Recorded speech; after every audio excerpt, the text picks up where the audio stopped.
All right, beautiful people. We are out here in these good internet streets today. And I want to welcome you guys back to another episode of Give It to the People Live. We are in the studio today. And so this is why you see some of the other things behind me.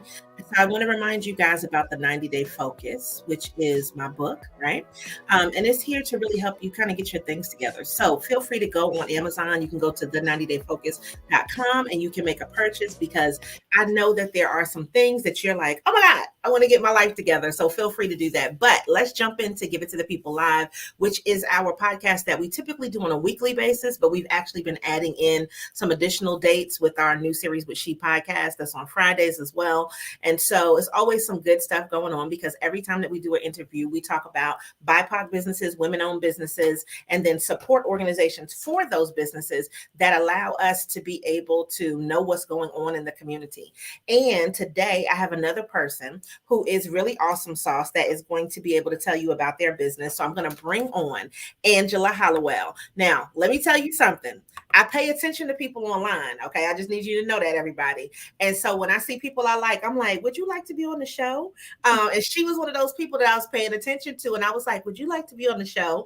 And she was like, yes. So I want you to just give them a little bit of background about you and about Rootful Media and then your podcast, Honey and Hustle. Absolutely. Thank you so much for having me, Chisa. Yeah. My name is Angela, and I'm the founder of Rootful Media, which is a digital media production company based in Durham, North Carolina. We focus a lot on documentary short films, specifically films related to the environment, social justice, human rights, things of that nature. We've been going strong here in the Triangle for almost 4 years now, so super excited to see what the future holds for us. In addition to Rootful Media, under that kind of media umbrella, I do make original content. And one of those things is the Honey and Hustle video podcast. It is a podcast featuring entrepreneurs, founders, nonprofit leaders in North Carolina. I don't know, you may see Chisa on a future episode. We won't spoil anything, but we're super excited. We just wrapped season 3, and we are excited to gear up for season 4, make it bigger and better for the people here in North Carolina to learn about the incredible people in the community doing work. There's also something that has developed since me and Chisa last talked, which is that I have a new podcast in collaboration with Castos, which is a Oh, podcast hosting company. Yeah, so yeah, that's a new thing. okay. Yeah, and that will be called Creative Architects, and we'll be launching in July. So stay tuned for that. Okay, first of all, I love that. Did you love her intro? Because she told you so much, right? So I want to start though with the Honey and Hustle because I think that is interesting. People, when they hear the word podcast, they automatically go to audio. But you could do it video wise, you could do a combination. And so we do both. What made you really focus on the video podcast side of things as opposed to just the audio? Yeah, I mean, like I'm a video first company to begin Hmm. with. So for me, it just felt natural to do a video podcast. I also don't really listen to audio only podcast. I'm also a really video podcast oriented person, which I know Okay. I'm in the minority on that. But Mhm. that's how I kind of consume media and consume information and learn and grow and things like that. So it just felt natural for me to do that. And then and I know this word gets tossed around a lot, but from a content repurposing standpoint, Mhm. video just gives you a world of opportunities that audio doesn't. I feel like Mhm. when people are watching someone, even if it's just two people sitting here having a talk, you get a sense of how that person is, you get a sense of their mannerisms, you get a sense of their character, of their Mhm. poise, all those types of things that you just kind of can't in audio. Mhm. And so it just adds another element of connection that I really appreciate and wanted to convey to my audience. Yeah, and I think that's great. And when you mention the fact of being able to repurpose the content, if we're just audio only, then our goal is to take that audio and make a video of it anyway, right? So that this way it reaches more people. So by you doing it this way, it's kind of one of those things where is it like the egg came first or did the chicken come first or, did everybody hatch together? We don't know what happened, but you can make it, the way that it works for you. And I think with you being, like you said, a video first company, it just makes sense. It's a natural progression for you to be able to do that. And what made you decide to go in this direction? Because, like you said, with Rootful Media, you're focusing on environmental issues, which I definitely want to get into. But what made you want to focus on the people in the community as far as the business owners and the nonprofits you mentioned? Yeah, it was an idea that really developed after I moved here to Durham coming from Alabama, Mm. there weren't as many opportunities to network. And I'm talking in the whole state, not just in my local community. Oh So wow. coming to Durham in the Triangle area and being able to realistically, if I wanted to, if I wasn't working a full-time job when I first moved, I could Mm. have had breakfast, lunch, and dinner every day networking events. You know what I'm saying? So drastically different amount of people that you could meet in a short amount of time. And so I was learning a lot. I was growing really fast. And I was like, well, hold on. Like, what about the people who don't have access to this, right? Mhm. How do we get them in touch with people who are doing the work right now, who have this experience, and who they could learn from, right? So, kind of informal mentorship, I guess, was kind of the goal originally of the show. And then I was Mhm. like, hold on, I'm actually providing a service also to the business owners because they have to have a good experience, right? In order for Mhm. them to, encourage people to listen to their episode, to encourage people to come on the show, maybe friends or colleagues that they have, Mhm. and encourage people to listen to it. So it was kind of like, okay, I need to start thinking about this as a business, right? Because not only is the audience getting something, the business owners are getting something, and I want everybody to benefit from being a part of the Mhm. show. Mhm. Now, Yeah. did you consider, because this is one of my goals, and you know how you have access to a bunch of stuff, Hmm. but sometimes you don't pay as much attention to it. And to me, I've been paying attention to you, so I know that you follow a lot of things that are in the realm of monetization, right? Hmm. And so, did you consider like, okay, well, if I put more video out on YouTube and more people can see it there, then once I get a certain amount of views, that can also bring in money as well. So, what was your kind of your strategy behind, let's do the video, of course, and Right. let's take this and this mentorship concept and put it into a video format in a podcast. But monetization, can you speak to how you kind of like maybe monetize some of the things that you're doing? Yeah, I can speak to that for sure. For me, I will say I started backwards because, like I said, I wasn't thinking about it as a business when I first started. I wasn't Okay. thinking about it as an avenue for revenue, if you will. But um, that kind of came later as I saw the growth of the show, as I saw the buy-in fairly quickly. And then, of course, the time I was putting into it, I was like, I gotta get something back for this. Exactly. So for me, it was like a labor of love at first. It kind of became more labor than I anticipated. So then it was like, okay, I need to start thinking critically. Now, when it comes to YouTube, starting off a channel like I did with long form content is kind of the opposite of what every YouTube guru would tell you to do. You know what I Mhm. mean? People want, shorter videos to start, then mid length, then long form, right? That maybe is cut up. But I didn't start that way. So for Mhm. me, it's a slow growth type of deal, but I was okay with that because I was also starting to, as I got more comfortable being in front of the camera, I started making individual YouTube videos to supplement the podcast as well, right? Mhm. So it took its own life a little bit with the podcast and with YouTube. So yeah, monetization on YouTube was a start. I did start using affiliate links Mhm. as well because I knew like that's something that could start before like the channel itself got monetized, and Mhm. that has been decently successful. Not a lot, but I could pay a bill or something with it. Mhm. And then I started considering, okay, what about brand partnerships? What does that look like? What would good brands be to partner with the show? We've had one or two, but nothing that really stuck. And then if you look at it this way, in terms of podcasting, Creative Architects was kind of something that is monetized out of the gate. So if Okay. I didn't put in the labor for Honey and Hustle, I would have never built up the credit for to attract a brand deal like this. So Look, let me go. You didn't meet Tammy yet? I know Tammy was gonna need to come out today, though. So let me tell you something. Usually I introduce her in the beginning, but Tammy has been missing for some episodes. This is Tammy Faye, Tammy Faye Tamarine Brown.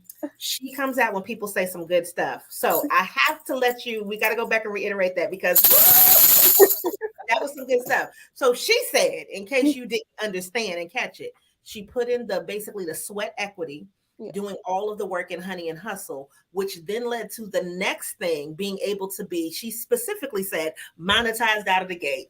Come on, Angela. That's what I'm talking about. All right. But you see, but you still love it. You still do it. And yeah. then now you see another avenue. So what's going to be some of the differences that'll be between the creative architects and Honey and Hustle? Yeah, so the show will have a slightly different format in terms of just how we present the show, and it will be shorter. So the average, I think, Okay. episode length for Honey and Hustle is about 45 minutes, Mhm. and then the Creative Architect show will be between 20 and 30 minutes, so a little more bite-sized. We'll still have shorts. We'll still have, all the great experience that the guests will have and the audience will have as well, but the main thing is the format of the show, right? We wanted to make it a little more bite size for, especially because I'm coming into a new audience. Costas already has an audience, right? So I'm being Mhm, introduced to this new audience, and mhm, so I didn't want to like overwhelm them with like hour long episodes from somebody they don't really know yet. mhm. So that would be one of the main differences. The second differences and advantage is that I will have a team that I will not have to pay for.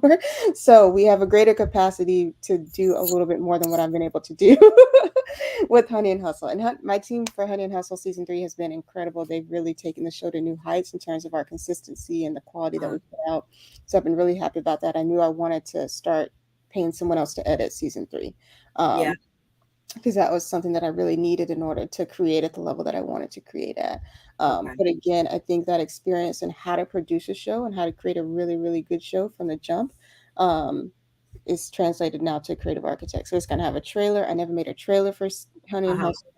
Hustle. It's going to have custom made graphics from the jump, color scheme together from the jump.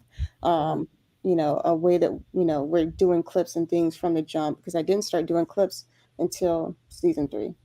Right. Oh, So, wow. yeah. Okay. But that's And the I learning curve, right? That's the learning and that's the seeing what people want and just putting it together. So yeah. and I also didn't have a website until season 3 either. Okay. So this one will have all of those things out of the gate for sure. Okay. I Yeah. love that. But that's how you can see growth too, not only in yourself, but also in the podcast, in the listener, into the opportunities that are there for the sponsorship. So I totally love that. Now, even though I know you're doing this, it seems like to me you are a really awesome documentarian, right? Because you like to get a little bit deeper into the story. So, is there something that's a favorite that you're going to be releasing this year or something that you're really proud of that you might want people to just go take a look at? Yeah, so actually, I just did my first indie film screening last month. Congratulations. Thank you, thank you. It was a bicycling film. This group called Urban Cycling Group out of Richmond, Virginia. The full film is now up on YouTube. If you go to East Coast Greenway Alliance on YouTube, you can see the full film there. Okay. Super proud that we were able to, yes, document it, but also bring it back to that community in Richmond and had them be the first to see it and then put it online. So that's actually pretty new and really beautiful progression, I would say, just in my career as a whole, because typically filmmakers, videographers, they're making content for social media, right? And I know content is not everybody's favorite word, but Mhm. more or less, they're making stuff for social media, they're making stuff for YouTube. So this is the first time it's like we're taking it offline first and we're putting it in like a real life setting, which can be scary because I got Mhm. to see people's reactions in real time. But it was beautiful. It was great. They loved it. I loved it. Being in community with people um, is amazing, and how films can bring people together is incredible. So really, really happy with that, and would love for everybody to go check that out.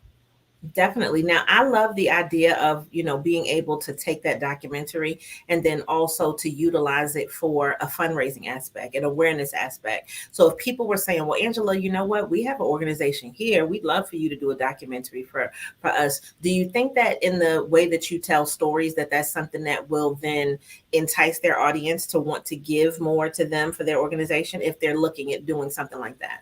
Absolutely. I mean, that's a majority of what I do for nonprofits, right? I mean, every nonprofits are still a business. They want to see a return too when they invest in something, whether that's with time, money, talent, et cetera, et cetera. So, yeah, 1,000%. I mean, like East Coast Greenway has benefited, Urban Cycling Group has benefited, Bike Walk RVA, a lot of the local organizations, bike advocacy organizations that we've worked with have benefited, and we want to see that continue. And I think that is. Kind of the sweet spot that everybody's looking for when they say, well, why should I invest the time and money into video? Well, because it can make money. Well, how does it make money? Well, that's up to you, right? But Mhm. and there's different ways that can look, but that's definitely one positive I think of video for sure. Mhm. It is. And I think that, and this is just my opinion, I always try to, preface things, but a lot of nonprofits want to spend the bare minimum, but then they want you to donate consistently and continually, right? And the thing is, sometimes that video that took however long to make, but how long was this documentary? It was about 9 minutes. 9 minutes, okay. And I knew it wasn't really long. I just couldn't remember the exact amount of time. but I don't think that they understand how much work goes into then taking a whole lot of content and then narrowing it down to tell a story that's 9 minutes long, but also impactful, that will enable people to be able to really understand what their organization does, and then also to be able to make a decision that they do want to donate some money, they would like to invest in that organization. And so, can you speak to when you're doing a documentary of this nature, how long does it take you to actually put together this type of content to whittle it down to 9 minutes to give them this great story? Yeah, I mean, this one was actually probably my first big documentary short like that. So documentary shorts are typically between 8 and 15 minutes. So this one was kind of Mhm. at nine, so kind of at my sweet spot for the amount of time that we had to film. So I started planning February of 2022. Yeah, last year, February Mhm. 2022. We started pre-production planning that lasted up until I came there in May. So we shot for one full weekend in May. Man, that was a long weekend. It was 100 and I think the lowest it got in the high was like 101 degrees that weekend. Hot and sweaty the whole Nice. weekend, you know what I'm saying? Out there, like, you know. And yeah, so we filmed for 3 days. And then it took me a little longer than usual to edit because, in full transparency, I started a Senate campaign in June. So I was doing that full time. So it took me a little minute to edit it. But even still, with the edit, it took me about a week to get the trailer and the full video kind of done all together. So, and then that's just for Okay. draft one. Then I sent it out for feedback and then I re-edited. Um, so yeah, so it took a little minute to come out in large part from my own doing because I just wasn't able to focus on it. But, realistically, a good documentary short, I would definitely plan for at least 6 months from end to end. Um, and Mhm. that's on the conservative side. And then you got to think about marketing and distribution and what makes sense from a time standpoint. Because this film was Mhm. done earlier this year, but we wanted to wait till Bike Month, which is the month of May. So it also took some planning to like, okay, a lot of Bike Month events had already been planned. Like, how can we fit in? Where can we screen it? What can we do to amplify this? Like all these other things. How can we get on other people's calendar to let them know and their audience know about the event? So it definitely takes a lot, I would say. Like it's not a small like, oh, you come out and shoot one day, video is ready the next day. It's not a social media situation.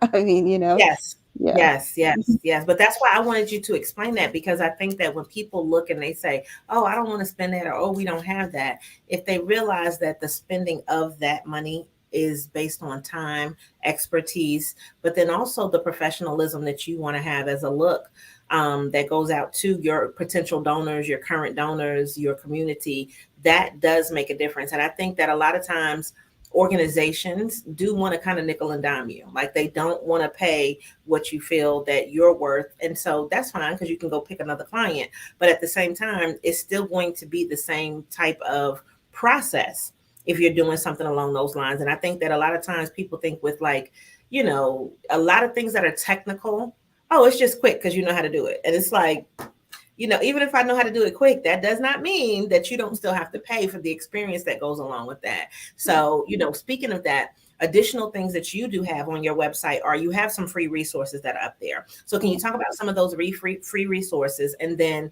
are you going to be adding anything that is paid, anything that you're monetizing, throughout the rest of the year?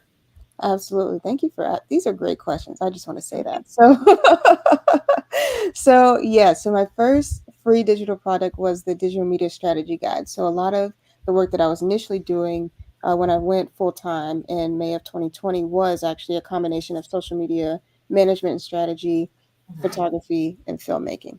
Mm-hmm. So then when I kind of finished that cycle of life, I was like, okay, I need to drop one of these and really get in my bag in the other two so I can name my price, right? The better you get in a very specific niche, the more you can charge. Free game. There you go. It's really that simple. It's really that simple.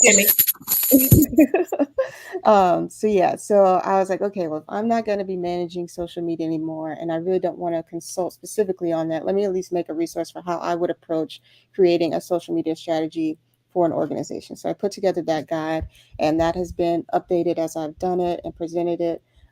That's probably what I've been asked to speak on the most, which is social media. Everybody still wants to know how to develop a social media strategy, and as much as these algorithms and stuff change, not much changes in terms of organic reach. That's that much I will say.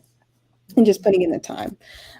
So that is out. I do have another free resource that I am blanking on right now. I believe it's like the 9 lessons I've learned from the podcast, which will be getting an update and a video version. So stay tuned for that. We are going to do some paid products coming soon. Our first masterclass or two will be coming out this year. That will be Okay. a video course, hopefully hosted on Thinkific. And then I will have a low cost workbook. So for people who want to learn how to interview better and want to get better at interviewing and growing those research and development skills, we will have a workbook for that. So that will Mhm. be a low cost resource for people who just want to get started with an interview based podcast or get started as a documentary filmmaker. A lot of times, one mistake I made early on, and I'm sure you can relate when I first started doing the podcast, was I didn't write anything down. I just assumed I would remember the key Mhm. points from a conversation. Let me Mhm. tell you that's a lie. You will not remember. So, getting in the habit of writing it down, getting in the habit of researching, having some notes there with you, having a guide, having some sample questions that you definitely want to ask or might ask, and then having notes from what the person actually said. It's Mhm. a way to keep all that together. So when you look back, when you're editing, or when you look back when you're trying to write a social media post, like, what was this episode about? I know what it's about because I wrote Yeah. it. Yeah. Now I'm gonna say yes, I completely attest to that. Now I can remember the details up until a certain point. So what I've and you tell me if this is what you've experienced too. If I have the time to sit down and edit within the week, then I'm pretty good on the details. If it goes past, like, let's say we do ours on Monday, if it goes, and I'm saying the week, but if it goes past Wednesday, you know what I mean? Because so much has happened when we finish at 12:30 p.m. Eastern time Yeah, until I get to my Wednesday, which is a super busy day for me every week, that I can't take any energy to remember all of those details.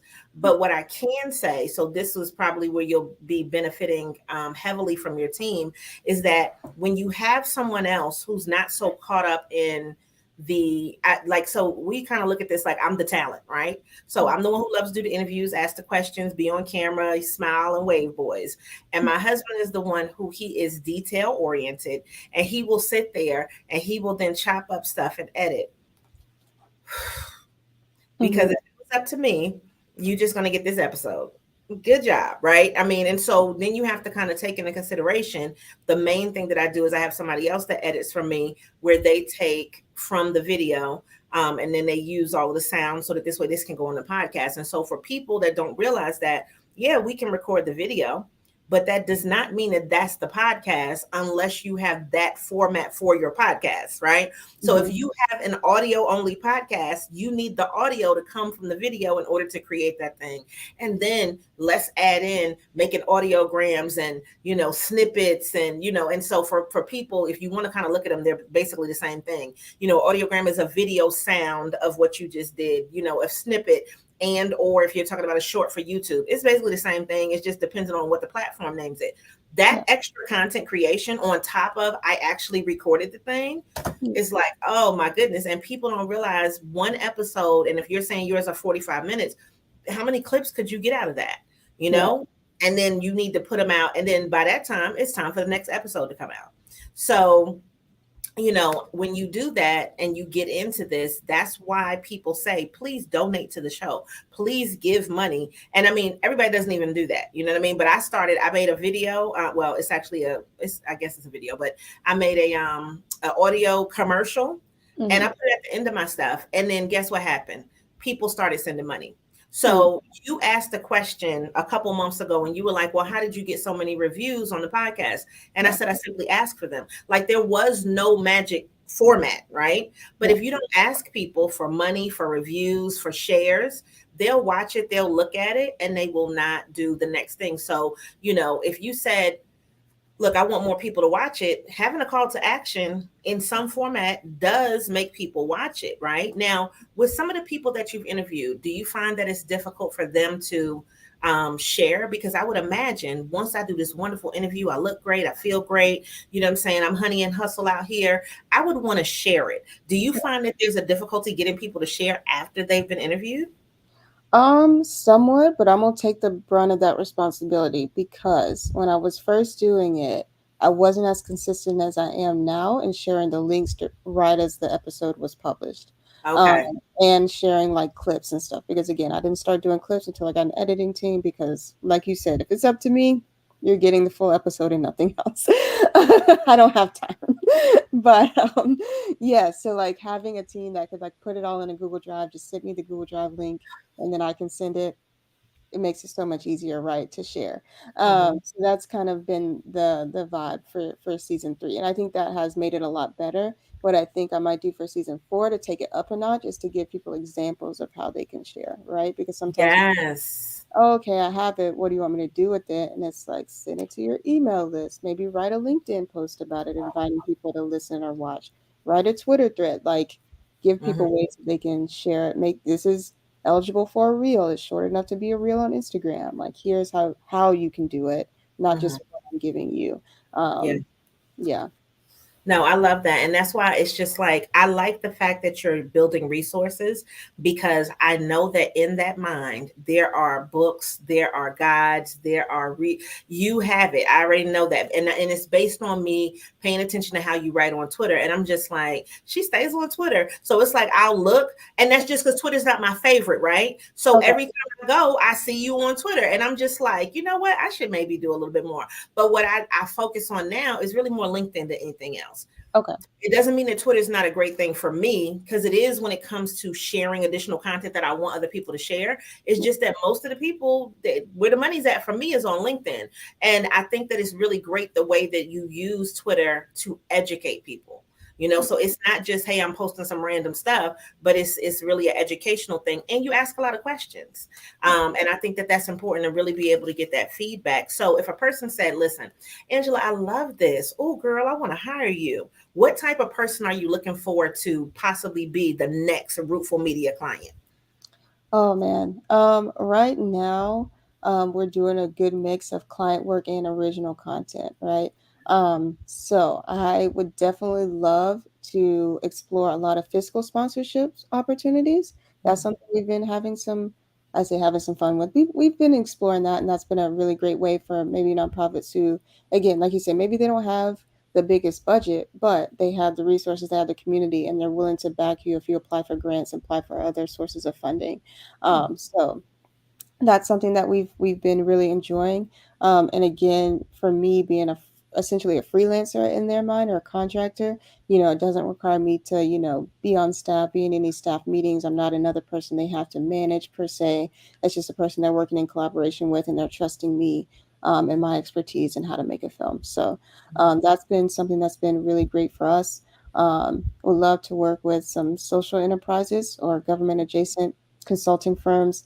So there have been some firms that have reached out to us that we're really excited for. So if you're watching this, I'm excited to talk with you more about it. But some government adjacent firms, so they, will consult with the health department. They'll consult with, your local EPA or Environmental Protection Services Uh-huh. on how to, be more inclusive, meet the needs of your community. So love to work with organizations like that as well. Oh, I love that. I mean, and that's why you ask these questions because, people hear one thing and they might be like, oh, I'd be a great client, but I want to know what you want, and who you're looking for. I think that's even more important because then those people might reach out. Sometimes people don't think something is for them until you tell them. Right. And then it's like, oh, okay, that's what she does. Yeah, I know somebody. And so if you're not that person, but you know somebody that is, then please go ahead and then suggest that. When the video's over, you'll be able to see all of her information with the links and everything, and then you can reach out to Angela directly. Now, if you have a piece of advice or a piece of motivation, wisdom, something that you want to leave for the people, kind of like one of those Twitter posts, what would be one thing that you could just leave for the people that they can grab onto? Yeah, so you actually caught me at a really good time. Tomorrow I'm leaving for a month-long vacation.